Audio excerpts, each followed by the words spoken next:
برای دیدن بیشتری مطالب اسلامی کانال یوتیوبی ایمان صلات را سابسکرایب نموده زنگوله را فشار دهید.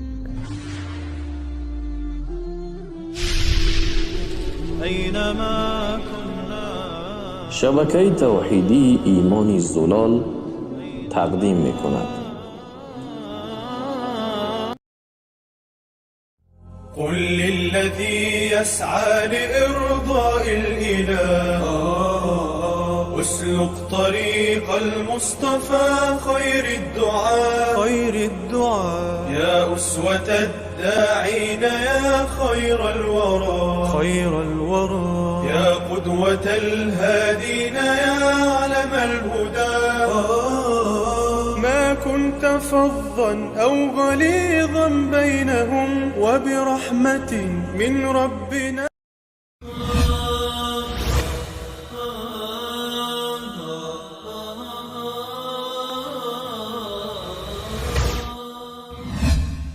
بیا با خوبان باش بر سفره قرآن با میوه ایمان نوش از دل و جان. سرت رو بالا بگیر چون که مسلمانی، در دنیا میهمانی فرزند قرآن.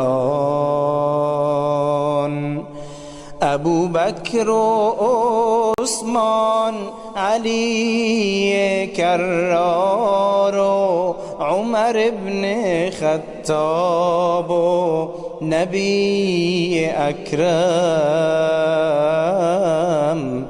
همه در یک راهن، یک خط و یک مقصد، یک مذهب و مکتب، خورشید اسلام.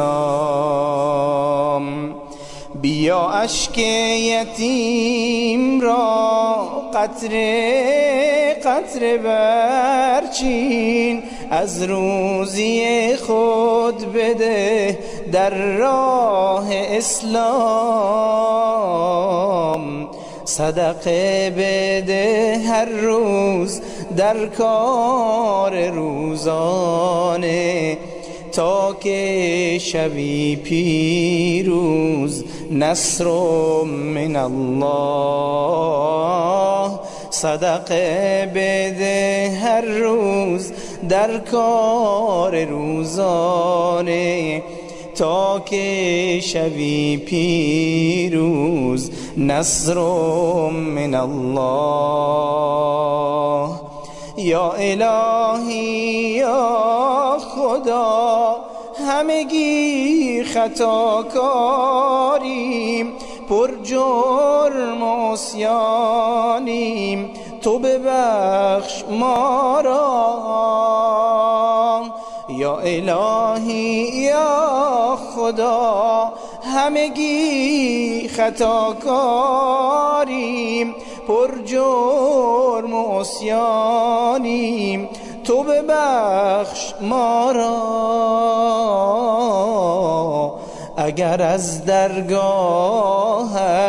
ما را نبخشی وای، ما را نیامرزی رحیم و رحمان. اگر از درگاهت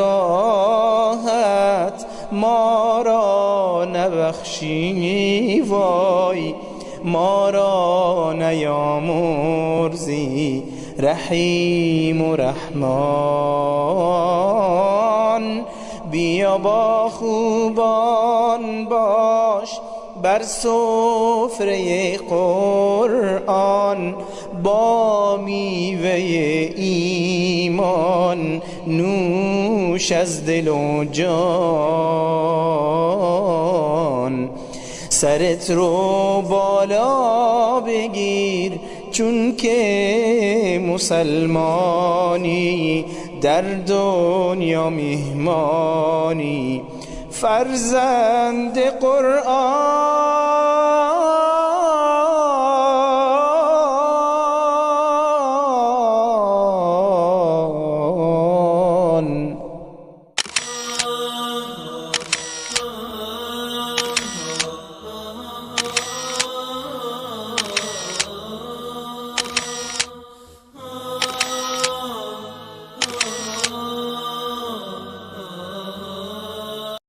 الحمد لله نحمده ونستعينه ونستغفره ونعوذ بالله من شرور أنفسنا ومن سيئات أعمالنا من يهده الله فلا مضل له ومن يضلل فلا هادي له واشهد أن لا إله إلا الله وحده لا شريك له واشهد أن محمدا عبده ورسوله أما بعد فإن أصدق الحديث كتاب الله وأصدق الهدي هدي محمد صلى الله عليه وسلم وشر الأمور محدثاتها وكل محدثة بدعة وكل بدعة ضلالة. أعوذ بالله من الشيطان الرجيم. بسم الله الرحمن الرحيم. لقد رضي الله عن المؤمنين إذ يبايعونك تحت الشجرة فعلم ما في قلوبهم فأنزل السكينة عليهم وأثابهم فتحا قريبا. بسلسله خطبه های جمعه سابقی ما در مورد منزلت و مکان صحابه کرام رضی الله عنهم، در مورد شهادت الله متعال و معرفی کردن عدالت صحابه کرام رضی الله عنهم و او یاران با صداقت و با اخلاص پیامبر صلی الله علیه و سلم که در ساعتهای خیلی سخت و دشوار کمک و یاری با پیامبر صلی الله علیه و سلم کرده، صدای پیامبر علیه السلام در زمین نگذاشته، تلاش ورزیدن که امر پیامبر صلی الله علیه و سلم ولو که با قربانی جانشان تمام میشه باید او را انجام بده و اجرا بکنه. الحمدلله خوب بود که توسط کتاب الله متعال که هیچ کسی در او شک و شبهه کرده نمیتونه عدالت صحابه کرام و یاران پیامبر صلی الله علیه و سلم بیان شده. وگرنه شما امروز میدیدی که دین ما و شما مورد چقدر تمسخر و بازی قرار میگرفت. اسلام یک دشمن نداره. اسلام بسیار دشمنان بزرگ داره، اما بزرگترین دشمن برای اسلام امو کسانی است که از خانه اسلام تخریب میکنه. به می خاطر است که الله متعال صفات منافقین، خاصیت‌های منافقین در قرآن کریم خیلی زیاد بیان کرده، به خاطری که مسلمانان از پیش از او درس بگیرن و نشوه که نعوذ بالله فریب شبهات امچو منافقین بخوره. در مورد کفار و مجاهر و کفاری که علنا خود کافر معرفی میکنه بسیار اکتفای کم شده. در سوره بقره بعد از ذکر او کسانی که الله سرشان انعام کرده، کسایی که دعوت کتاب الله را پذیرفته، بعد از ذکر نتیجه از ما برای کفار فقط 2 آیت الله متعال بیان میکنه که ان الذين كفروا سواء علیهم، نتیجه را بیان میکنه چی سرنوشت داره. اما بعد از او در 13 آیت قرآن کریم مسائل منافقین بیان میکنه، و کسانی که در ظاهر خود وانمود میکنه ما مسلمان هستیم، اما در حقیقت بزرگترین مخرب اسلام امی طایفه هاست. بعد از او الله متعال در سوره توبه چیزی بالا 70 صفات منافقین مشخص میکنه، به این خاطر که مسلمانان فریب نخورند، شبهات منافقین بر سریازیا تاثیرگذار نشوه. از امو خاطر است شما تاریخ مطالعه بکنه، بزرگترین ضربه که اسلام دیده از درون خود دیده. از طرف او مردمی دیده که لباس اسلام سر خود کش کرده، خود مسلمان معرفی کرده، اما در حقیقت او نمود شاگردا و نعوذ بالله گمار شدگی های یهود هستند که او نمود شبهاتی که یهود در او زمان ارائه میکرد برای تشویش مسلمانان، برای از اینکه مسلمانان متردد شوند. اینمی قسم مردم در هر تاریخ پیدا میشه که یا نوکر چاکر امو یهود هستند و آبد آسیاب دشمن همیشه ریخته رایستند. ما زمی خاطر خواستیم که ملت ما کمی بیدار شود، شهادت قرآن بشنون که الله متعال برای تعدیل صحابه کرام چی بیان کرده. آیت های دیگری را در جمعه های دیگه گفتیم. یوم در سوره الفتح الله متعال پاکبازی و صداقت و اخلاص، وفاداری و فداکاری او مجموعه بزرگ صحابه کرام که با پیامبر صلی الله علیه و سلم عازم عمره شده بودند و در مقام حدیبیه کفار مکه نگذاشتن پیامبر علیه السلام داخل شود. سخنات در بین جاری شد برای از اینکه صلح صورت بگیره. در این جمله عثمان رضی الله عنه را پیامبر علیه السلام نظر به او مقام و منزلتی که پیش کفار داشت پیش امی کفار روان کرد، ولی یک آوازه بالا شد که عثمان رضی الله عنه شهید شده. پیامبر علیه السلام بعد از این راه دیگری را نمیبینه به جز از اینکه قطع از یا مقاتله یا جنگ آغاز بکنه. صحابه کرام طور نبودن.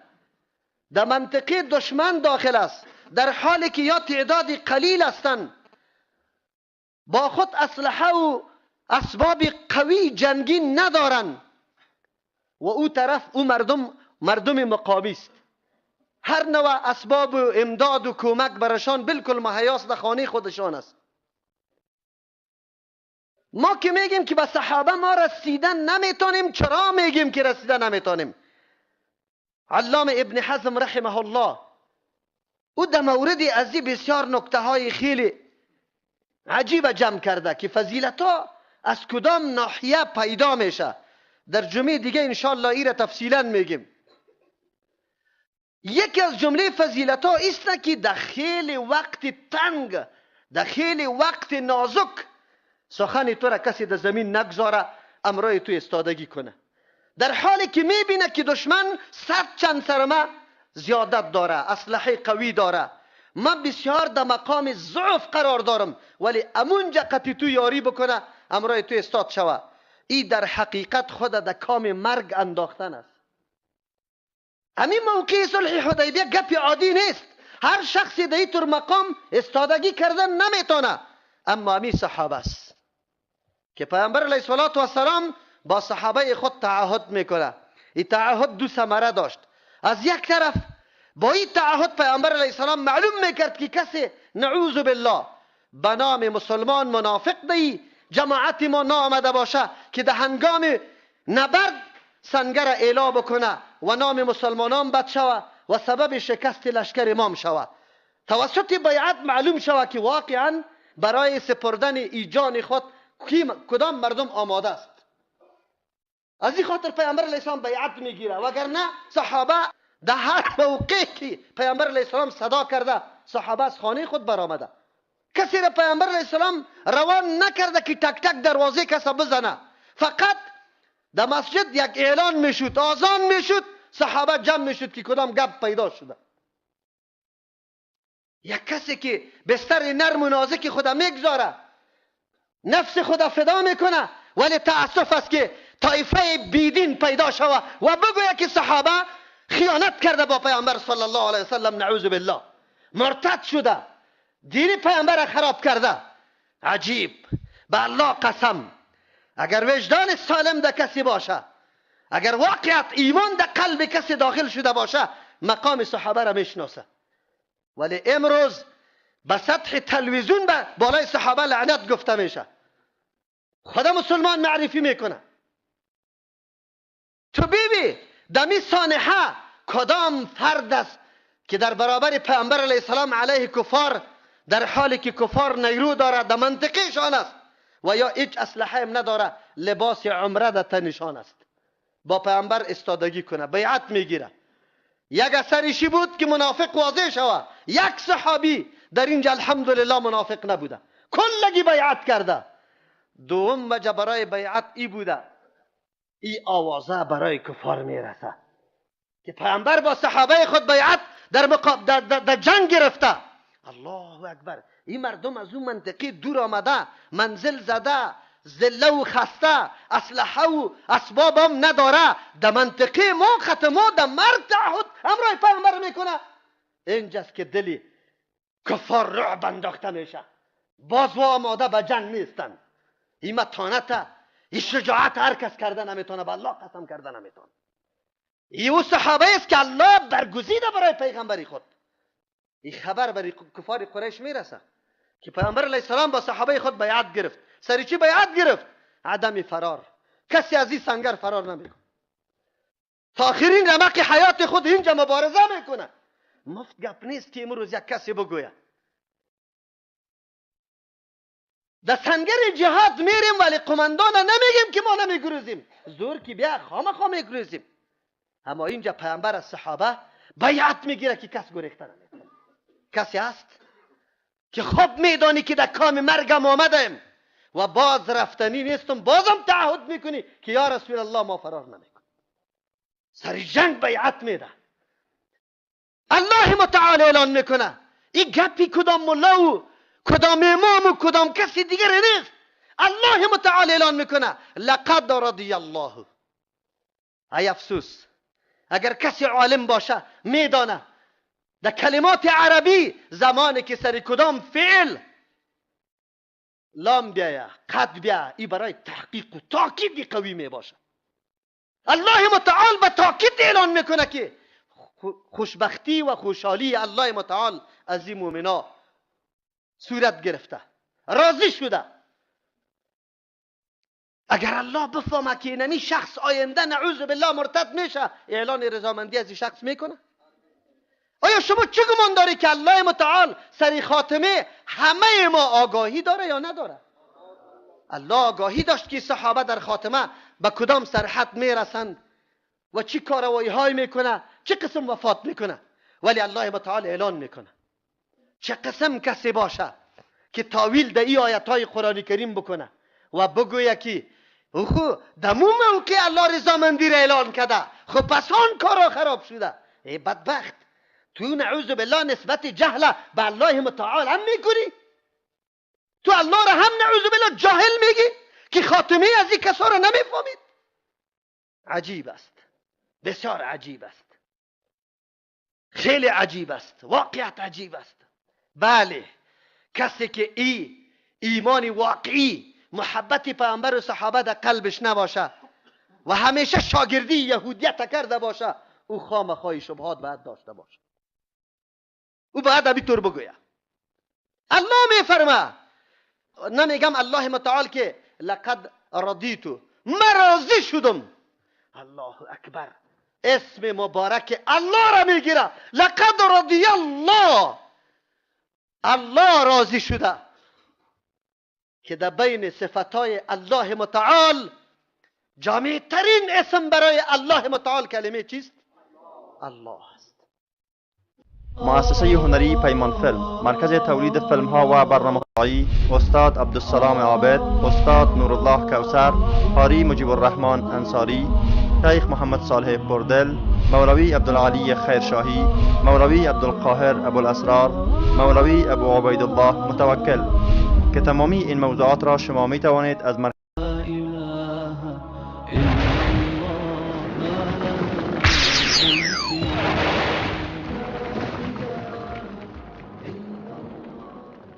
راضی شده الله. از کی راضی شده؟ عن المؤمنین، از مؤمنا، کسایی که واقعا باور داره به دین الله. در او موقعی که کدام نظام پیامبر آورده و این صحابه تسلیم کرده، در او زمان دیگه مؤمن نبود. ما و تو نبودیم، نه افغانستان بود نه پاکستان. او موقعی بود که فقط چند تن در مدینه منوره با پیامبر علیه السلام هم نوا بود.